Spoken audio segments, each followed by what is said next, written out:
Peace talks or tactical pause? Iran rejects Trump's claims of a deal. Is peace actually on the table, or is the world witnessing a high-stakes military bluff?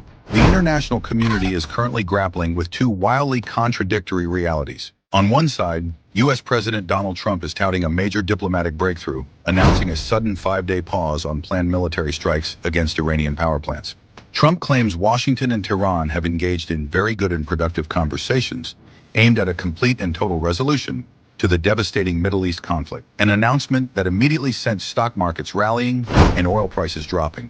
On the other side, Tehran is furiously shutting down the narrative. Iranian government officials and state media have aggressively rejected the claims, painting the U.S. president as a manipulator attempting to buy time for a broader military escalation while American troops maneuver. In Tehran, the response to Trump's claims was swift and uncompromising.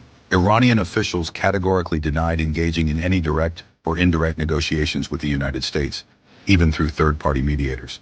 Ali Niksad, Iran's deputy parliament speaker, dismissed the U.S. president's statements entirely, challenging Trump to publicly name his supposed Iranian negotiating counterparts. Niksad declared, "The Islamic Republic of Iran, with the support of its people, stands firmly on its military capabilities, and if Trump is telling the truth, he should announce who he negotiated with."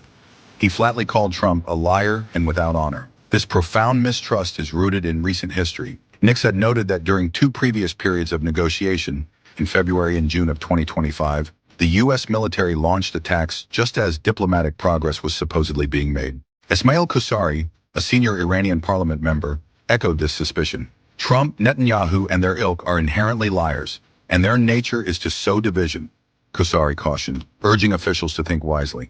Adding fuel to Iran's skepticism, the Fars news agency confirmed new attacks hitting energy facilities in Isfahan and Khorramshahr on Monday.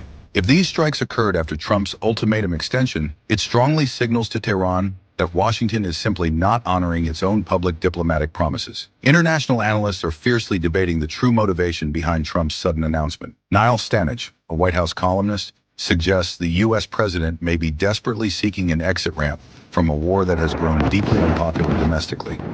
The conflict is inflicting significant economic pain on American consumers, with Senate Minority Leader Chuck Schumer highlighting a near 75% increase in national petrol prices, which have soared to $3.94 a gallon recently. However, Stanage also noted a suspicious logistical coincidence. Trump's elongated 5-day deadline perfectly dovetails with the expected arrival of additional U.S. Marines in the region on Friday. Speaking on an Al Jazeera panel, Israeli columnist Gideon Levy warned that Trump would be acting low and cheap if the ceasefire delay is merely a smokescreen to secure time for ground troops to deploy. The region now waits for Friday,